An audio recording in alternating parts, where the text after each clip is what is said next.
a very warm welcome to Political Economy with Shweta Punj. We are nearly at the end of the year 2025, a very significant year for India as it battled uncertainties on various counts, from the terror attacks to Trump tariffs. It has been a year of realignment in many ways. This has been the year when India implemented a historic wave of structural reforms aimed at simplifying governance, reducing tax burdens and modernizing key sectors like defense and labor. This has been the year where we've seen a slew of next generation GST reforms. We've seen rate cuts where taxes on household essentials have been cut.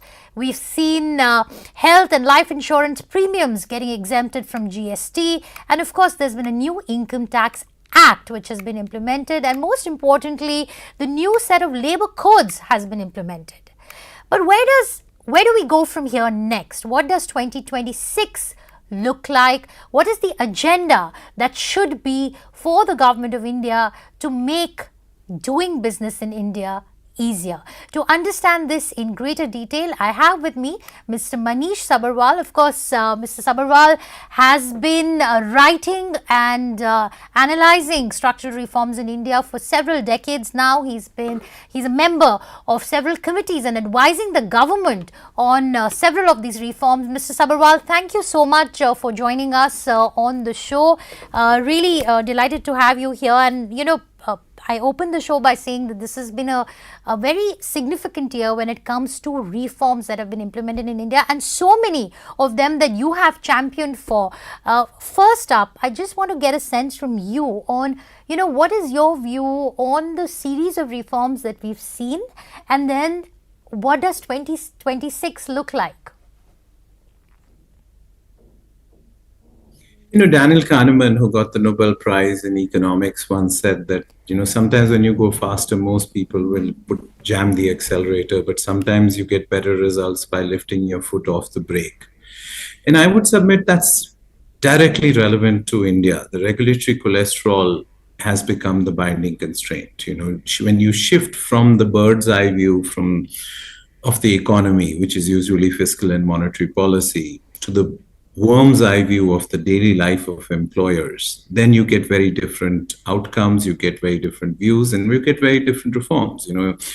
Fiscal policy is very important, but if fiscal deficits could make countries rich, why would anybody bother being poor? And I think monetary policy is also oversold in its ability to influence productivity or structural impacts on the farm to non-farm transition, which have been India's challenge. I think the most embarrassing number about India is that 35 years after reform, we have 42% of our labor force still on farms.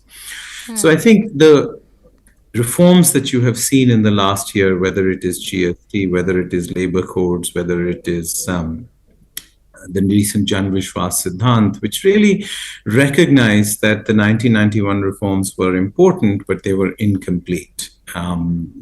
China and India had the same per capita GDP in 1991. They are now 5 times more than us. So it's really important to recognize that the 1991 reforms incomplete, and deregulation, decriminalisation, and digitization is probably the areas where enough attention was not paid.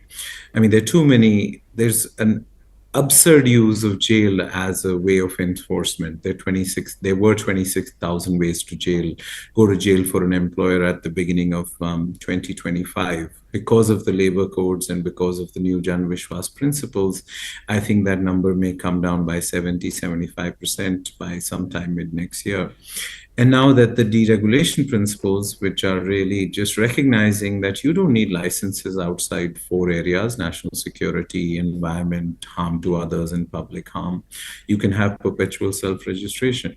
The inspection regime needs to become risk-based, it needs to become random, otherwise it is used. So I think the reforms that you've seen in the last year are the beginning of a sort of broader move towards recognizing that it's very hard to be an entrepreneur in India, and not a big entrepreneur, because big entrepreneurs learn how to deal with the system. That's why 63 million enterprises in India only translate to 30,000 companies with a paid up capital of more than 10 crores. So I think just basically looking at the daily life of employers, you come to the conclusion that we may have over-regulation. Now, deregulation doesn't mean Purna Swaraj for Indian employers. It doesn't mean that there will be no regulation, because if no regulation was the best regulation, then Pakistan would be a hotbed of venture capital, but that's not true. So I think we just have to get back to a little madhyam mark between distrust of entrepreneurs and trust of entrepreneurs, between regulation and supervision, between sort of using criminal provisions for every offense to using civil provisions for every offense. So I think there's a bunch of cognitive thought world in the regulatory framework of the last 30, 40, maybe even 50 years. All this started with the 1956 Avadi resolution, really took off in the 1968 sort of nationalization, and in the 1976 emergency time when labor laws were made particularly difficult. So I would submit that this is an overdue stepping back and saying that just fiscal policy, just monetary policy, which we obsess about, is too high a view of the. You're too far away from the daily life of entrepreneurs. And finally, government spending has gone up 108 times since 1990, but per capita GDP has only gone up 8 times. So you're not going to be able to spend your way out of. You can use government spending to help the most vulnerable. A modern state is a welfare state. But I would submit we have hit the limits of, 108 times is a lot, and public debt is now quite high. So, state governments can pretend that they are not almost at the edge of fiscal policy, but many states next year will have no fiscal room for any capital expenditure. They'll spend all their money on revenue, and that's not being a good ancestor in my mind, right? Jonas Sachs, the inventor of the polio vaccine, you say policymakers should care about being good ancestors, because it's very easy to break the fisc and leave debt or leave fiscal deficits for the future. So Absolutely. My sense is it was a good year for reform. I think hopefully 2026, if the decriminalisation principles, deregulation principles get even more aggressively adopted by state governments, by ministries, you could actually see a structural shift in our growth rates, a structural shift in formalization, a structural shift in many things. Most importantly, the farm to non-farm transition, right? I mean, the only way to help farmers is to have less farmers. Absolutely. That means non-farm job creation. It's not fixing farms, it's fixing factories. Why is the largest factory in India only 45,000 employees? The largest factory in China is 650,000 employees, right? And so there was a reason, and it's not infrastructure, it's not finance, it's not skills anymore. All those three matter, but they've shifted from being a dagger in the heart to a thorn in the flesh. The real dagger in the heart for entrepreneurship in India is really regulatory cholesterol. Absolutely. So it continues to be so. 2025, like we just discussed, that has been a very significant year when it comes to reforms, and they were long pending reforms. I want to specifically talk to you about the labor code implementation, and this has been something that the big industry has been pushing for a very long time. Having said that, now that the labor codes consolidate 29 laws into 4 codes, which have been described as essential for job creation and reducing regulatory cholesterol by you, yourself, I want to get a sense from you on what's your assessment of the state-wise implementation. So what will it take for big business, medium-sized businesses and small businesses to implement these labor reforms? One, and then states, because states will have to go ahead with the implementation. In your interactions in your assessment of how state governments have functioned, what's your sense in terms of how will they adapt to these new reforms when it comes to implementing them? See, I think the most important part of the labor codes is just the power that has been given to states. Indira Gandhi in 12 of her speeches said strong states lead to a weak nation. India can't be run from Delhi. In fact, there's no such thing as Karnataka's labor market where I live. There is Bangalore's labor market is different different from Mysore, which is completely different from Bidar. So I think the notion that states should not have the power to decide what should be the threshold for the Industrial Disputes Act, the freedom to sort of set minimum wages. There are many aspects of the labor codes which actually devolve power to state governments. Now, I hear UP is considering raising the threshold for the Industrial Disputes Act from 300 to many thousands.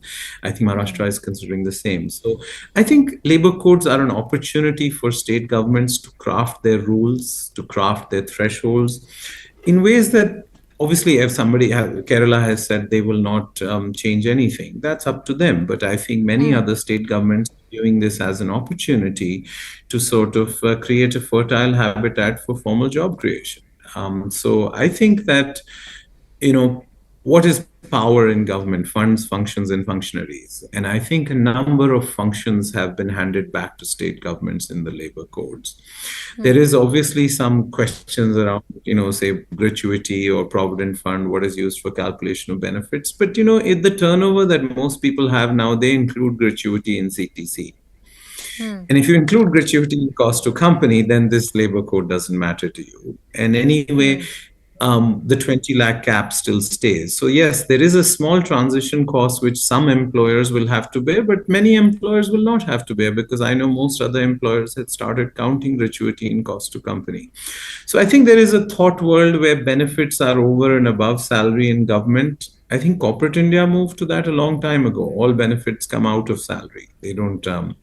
So I would say, yes, let's wait because there has been a huge amount of feedback given to the Ministry of Labor on these specific aspects of calculation of benefits. So when the rules get published, there might be something in that. But I think overall states will implement the labor code very differently, which is what was needed for a long time. You don't have, China's genius wasn't some Ayatollah in Beijing issuing fatwas. It was 200 mayors competing for investment. And I think there are various ways to compete for investment, infrastructure, skills. But I think labor laws are an important part of that. Absolutely. You mentioned about the bit on gratuity and extended definition of wages. How are you, what would your suggestion be on how can businesses really navigate this? Because they have raised concerns about the expanded definition of wages and the kind of impact it could have on gratuity payouts. And is there a further clarification needed from the government on this? The rules have still not been notified, right? So the rules will be notified. There is a lot of feedback. So let's wait for the rules before we jump to the conclusion. But my sense is it is a transition cost. It's not an on-time ongoing thing. So let's watch for the long tail. The stock, there will be some dealing with. So finally, labor laws are always a complex cocktail of balancing 3 or 4 different stakeholders, right? So there will be some balancing in gratuity, but I think provident fund, wages, their other feedback is hopefully will be incorporated in the rules. Okay. I also want to talk to you about the recent tragedy that happened in Goa, the Luthra case. Do you think that it also highlights systemic issues, where illegal structures such as this one got multiple clearances, they were able to run smoothly? What are the lessons from this case, Mr. Sabharwal, that you think India must look at? One is the criminal negligence aspect of it, but the other is also the regulatory cholesterol aspect of it, and the whole, how the whole the system is geared in a way that, you end up inadvertently doing things which you might end up which you might end up regretting later. The Indian state needs to do less so it can do more, right? What is corruption? Corruption are the transmission losses between how the law is written, interpreted, practiced, and enforced. So if the law is written differently than how it is enforced, you essentially end up with, show me the person, I'll show you the rule. Right, Lavio Berenti, he was the head of Stalin Secret Police. He used to say, show me the person, I'll show you the crime. Because, in the pre-labor code era, there were 19 definitions of workers. There were 21 definitions of wages. You couldn't comply with 100% of India's labor laws without violating 10% of them. That said, I think anybody would believe that there are certain labor laws which should be non-negotiable. They are safety of workers, they are some social security, they are leave benefits, they are minimum wages. But they are not the other 26,000 ways to go to jail, yes. So I think every tragedy reminds us that the so-called laws are not protecting those people that need protection. They end up being violated in ways that are the Indian state's capacity to enforce. For example, we have one weights and measures inspector for 3.4 lakh instruments. That is just there's no question that there is corruption going on, because one inspector can't possibly do 3.4. So I think we need to reimagine what laws are non-negotiable, how these laws are supervised, how they are written. The difference between directive principles and fundamental rights in our constitution was not a lack of ambition, right? Fundamental rights are things that are guaranteed and are justiciable, while directive principles are things we want as a society, but we recognize we don't have the power to enforce. See, enforcing the unenforceable is a criteria that we have not put. But when we have too many laws, then we don't enforce the important ones. So yes, I think all these tragic incidents remind us that we are wasting time in a lot of laws which don't matter, but sometimes we neglect the laws that matter. So if you do less, you can do more. Absolutely. You also recently wrote about the potential of the Jan Vishwas Siddhant, which is trust-based deregulation, to transform ruling into governing by moving from an ijazat, which is permission, to koshish, trying culture. Can you tell us a little bit more about that? In a country such as ours, where we still look at big businesses with a fair degree of skepticism, there is the sense of distrust with big businesses, small businesses, and so on. How do we change that? How do we change the way the government and big business interact with each other when it comes to regulations? One, and what will it take from both sides really to come to a middle ground to build on this trust-based regulation culture? I mean, I think that you can draw a straight line from the 1956 Abadi resolution to the belief that, things are. I have been asked 102 times in my life, who allowed you to do this? And that's a profound question from a theory of knowledge perspective, because you cannot possibly know everything that can be done. Innovation is by definition permissionless. So my sense is that yes, corporate India has to win the trust of people. But if you look at it, the newer age companies where shareholders don't pay salaries, customers do, are winning customers. They are winning. They are the brand of the older employers. The employer brand is not as good, so you're not able to attract talent.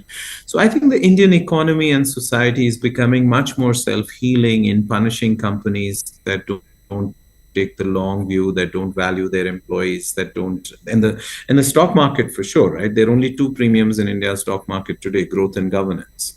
If you don't provide growth and governance, you don't do well in the stock market. So I think there is a self-healingness to the labor market, where kids don't want to work for companies that are not taking the long view, that are not growing fast. There is an investor market.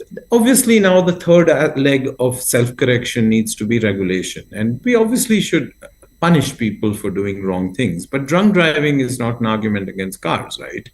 If you have drunk driving, you don't ban cars on the road. You figure out how to get safe drivers. And that in the traditional knee-jerk reaction to every regulatory accident, you sort of recognize that you would ban everything. But Satyam was fully compliant. Its board was ranked as the best ranked board the year before the fraud was revealed. So it's important to recognize that fraud should be punished. But if you have stupidity, is not illegal. Stupidity is definitely not jailable. And you need to think about, distinguishing fraud, incompetence, bad luck, bad judgment, and stupidity. So I think the Jan Vishwas Siddhant are a powerful way to say that, look, we recognize the role for regulation, but we also recognize that licenses are not required outside certain areas. It just needs perpetual registration. We recognize you don't need 23 different numbers from the government. You just need one number from the government. If we can give Aadhaar to 1.4 billion people, why do we have 23 different numbers issued by the government? Why can't there be a single place where all the rules and regulations are? Because today it's hard to even know, there's no single source of truth. So I think the Jan Vishwas Siddhant are a powerful articulation of saying that, look, we'll reimagine licenses, we'll reimagine inspection, we'll reimagine punishment, we will reimagine digitization, and we will basically recognize that big employers are an important part of the ecosystem.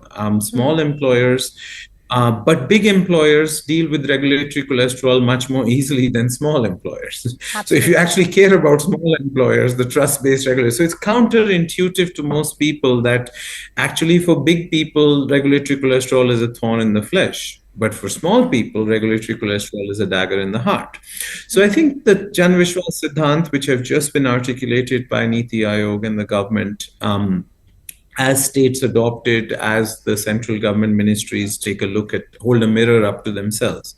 I mean, the Jan Vishwas are a hearing aid, they are a seatbelt, they are a mirror for central ministries and state governments to really think that if they believe job creation is what is needed for making India prosperous, right? Because we may be fifth in total GDP, but if we want to raise per capita GDP, which is way 128th, the Jan Vishwas Siddhant would be a powerful way for states and central ministries to say that, okay, we adopt these principles, and that will really unleash mass prosperity. We've got mass democracy, we don't have mass prosperity. And I think the recognition that unleashing entrepreneurship, unleashing entrepreneurs, while still having guardrails on what a society considers non-negotiable, whether it is safety, whether it is leave, whether it is controlling hazardous chemicals, whether it is controlling areas of national security. But there are many areas of entrepreneurship where the regulation has just mindlessly been harassing entrepreneurs, and I think that needs to end. Do you see, Mr. Sabharwal, you spoke about mindless harassing of entrepreneurs, and that needs to end. And in the last 1 year, we did see a slew of tax notices that had been sent out. And even though, all of the tax department, when you talk to them, they say that we are using technology and we are not doing this physically. But the fact is that a lot more notices did go out to a lot of entrepreneurs. And sometimes AI, does not really work in making doing business easier. It probably is complicating things. So going forward, what can be the focus areas that we can expect from the government when it comes to reform? You said that decriminalisation is going to be one. Do we see easing up happening? Do we see a change, coming in the attitude of the government as well? Is there recognition of this, that something that the Niti Aayog has articulated also, but do we see that getting recognized at the higher level in the government as well? Actually, the problem is not the higher levels. The problem is the lower levels. The 25 million civil servants. I know we tend to focus on the 6,700 IAS officers, but there are 25 million civil servants in India, and the attitude of prohibited till permitted, the attitude of sort of drunk driving being an argument against cars, the enforcing the unenforceable. So my sense is, yes, this is a change process. It will take time, but the tone from the top has definitely changed. I would really challenge anybody who said that the reforms we saw in the last 12 months were not an outcome of a new tone from the top. Now, politics and economics is a dance. We don't live in an economy, we live in a society. So I think since we've chosen a democracy, the tone from the top of politics really influences policy. And as you said, there has been a distrust of entrepreneurs in the past, but 65% of India is less than 35 years old. While trade unions really wanted to disrupt India in the last 20 days since labor codes have been notified, we have seen that young people don't care that much about the geriatric ward that trade unions have become. So I think it's important for us to recognize there's an aspirational India out there, which is not as distrustful of business as the earlier generation was. They are looking they look at startups, they look at unicorns and entrepreneurs as role models. They don't necessarily look at them as people to pull down. So my sense is there has been a massive change from the tone from the top. It starts with the Prime Minister, who talks about the Reform Express, who talks about just an ambitious long-term plan. And I think the deregulation, decriminalisation, and digitization proposed would not have happened if there was not a continuous hammering from the top to say that, look, India needs to reimagine how we treat our entrepreneurs. So I think that there has been a clear change in the tone from the top. The challenge is, how long does this tone from the top take to reach the hands and legs, which all of us deal with on a daily basis? Usually those hand and legs are perfectly all weather vanes, so they'll pick up the new tone from the top and hopefully they will change too. Okay, talking about trusting big business, I want to get your point of view in on the indigo crisis, right? There were a new set of regulations that were introduced, and the airline could not adapt to it within the stipulated time frame, which is why lakhs and lakhs of passengers faced a lot of inconvenience. And after that, we've seen that indigo has been pulled up by the government and so on. How would you look at the indigo crisis, Mr. Sabharwal? Is it a regulation issue? Is it a company issue? Is it a governance issue? Is it a compliance issue? What's your point of view on that? I think it's too early to tell. I mean, network businesses are small amounts of friction can cascade very substantially through the business. But obviously, there is a lot of introspection that will have to be done. But my sense is one of the Jan Vishwas Siddhant articulated is on consultation and regulatory time transition. In this particular case, there was enough regulatory time given for transition. So let's see how that plays out in the sort of post-mortem that is now being done on what were the series of external and internal events which led to this crisis. But I think overall, there is a recognition that in this particular crisis, there are aspects of the airline business, there are aspects of network businesses where, small and large disruptions in one part of the network can cascade across the network. So I think it's too early to tell. But as with the app that was told to be put on phones, I think one of the Jan Vishwas Siddhant is very clear is people need time to adjust to new regulations. There should be consultation before new regulations are adjusted. I think everybody in government acknowledges now, and that is why it has been articulated as a Jan Vishwas Siddhant. So let's see how. I think everybody needs to get better at what they do. The government is a very important part of the entrepreneurial ecosystem.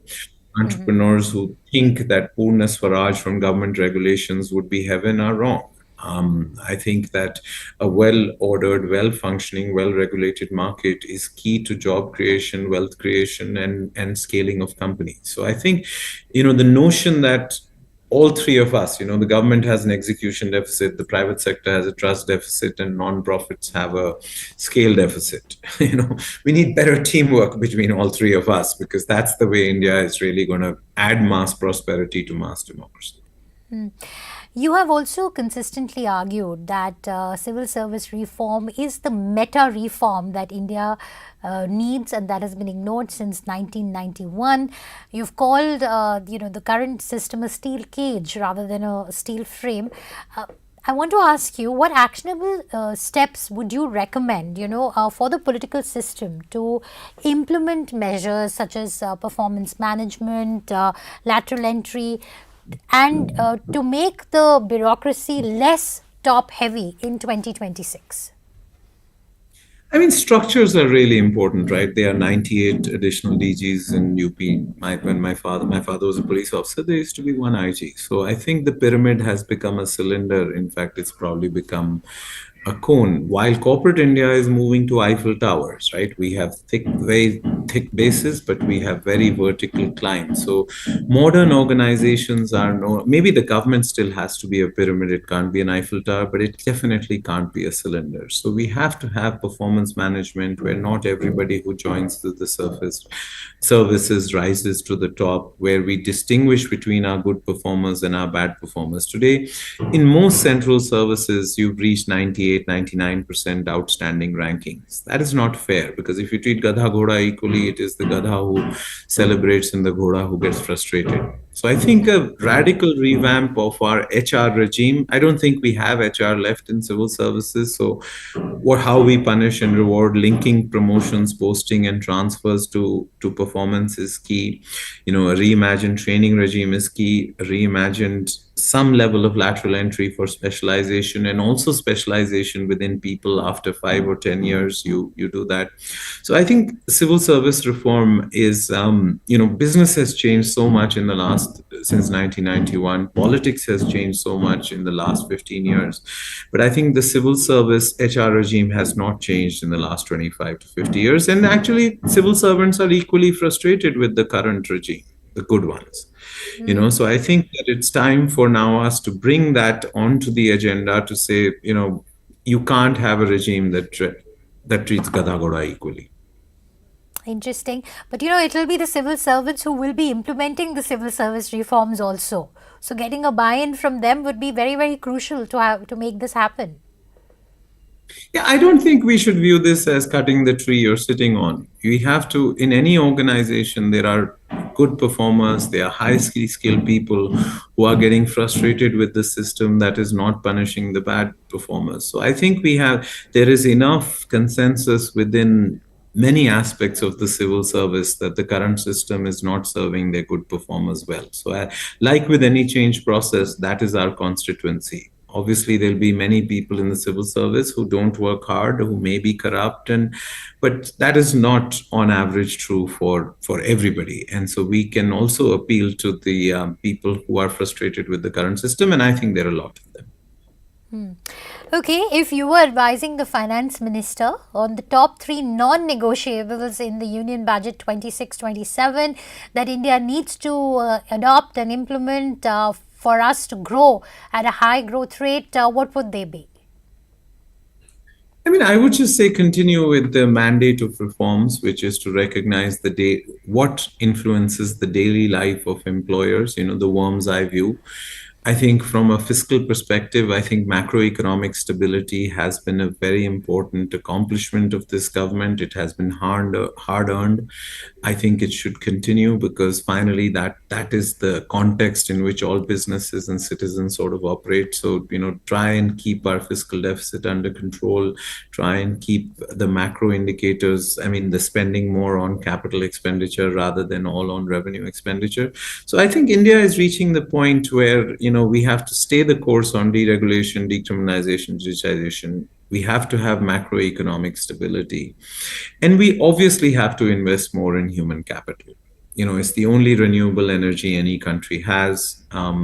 Skills, schools, higher education, in a world where, the previous geopolitical order is breaking down. As the Buddha used to say, Atmadipo Bhav, you have to be your own light now. And so I think investing more in higher education, schools, skills, not just in terms of money, but also in terms of deregulation, also in terms of recognizing that. So it would be human capital, macroeconomic stability, and staying the course on the substantial momentum that the FM created and the PM has created, and everybody on deregulation and decriminalisation. In your view, Mrs. Sabharwal, where have we gone wrong in our skill development process? We have a very robust and an ambitious skilling mission that has been implemented for the past 10 years. But when it comes to the outcomes, they've not really kept pace with the kind of focus that the skilling mission has been given. What specific reforms would you recommend here? Because, like you said, that India does not have a wage problem. India has a wage problem, not an unemployment problem. And we need to increase productivity. We need to get more people out of farm jobs and get them to do highly skilled jobs. But we've not really been able to, we've tried to do that, but somewhere, one wonders what really went wrong where our skilling mission is concerned. Fundamentally, we went wrong in primary education. Skilling is repair. If your prepare is wrong, our K-12 education system, the neglect of it.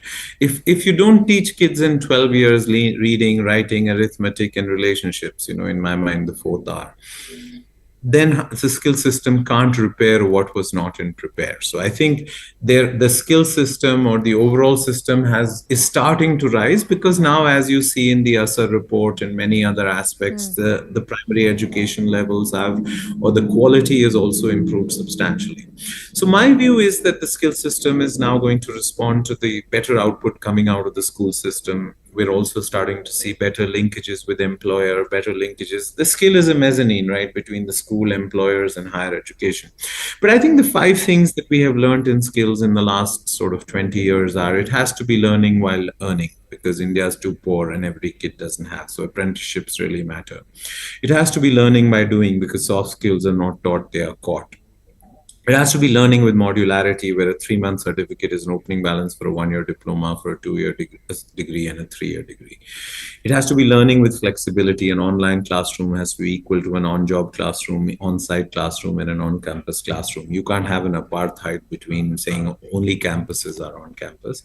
And the fifth one is learning with signaling value. So I think now that we've learned these 5 design principles in some sense, we are starting to see apprenticeships accelerate. We're starting to see modularity, that people get off with a certificate, go work for a few years, come finish their degree. We're starting to see on the uptake of online learning substantially accelerate. We're starting to see employers. So I think we're still far from the horizon, but if you compare point to point where we were 5 years ago or 10 years ago, I don't think Foxconn viewed skills as a binding constraint for hiring the 100,000 people, which they have done in the last 18 months. Right. So if the China factory refugees look at India, then they will not view infrastructure, skills, and finance as the binding constraint. They'll view regulatory cholesterol as the binding constraint. Okay. The 3 things that you're optimistic about for 2026? I think more deregulation. I think a recognition by the China factory refugees, or global manufacturing, that India is now going to be a manufacturing hub, and sort of continued macroeconomic stability. All right. Okay. Thank you so much, Mr. Sabharwal. Wishing you a very prosperous and a healthy 2026. And thank you, of course, for joining us on Money Control with those amazing insights into the evolving regulatory landscape of India. Thank you.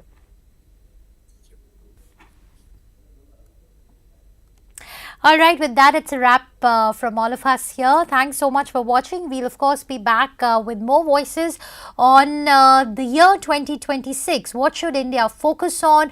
What are India's opportunities? And, of course, what are India's advantages? Thanks so much for watching. Goodbye.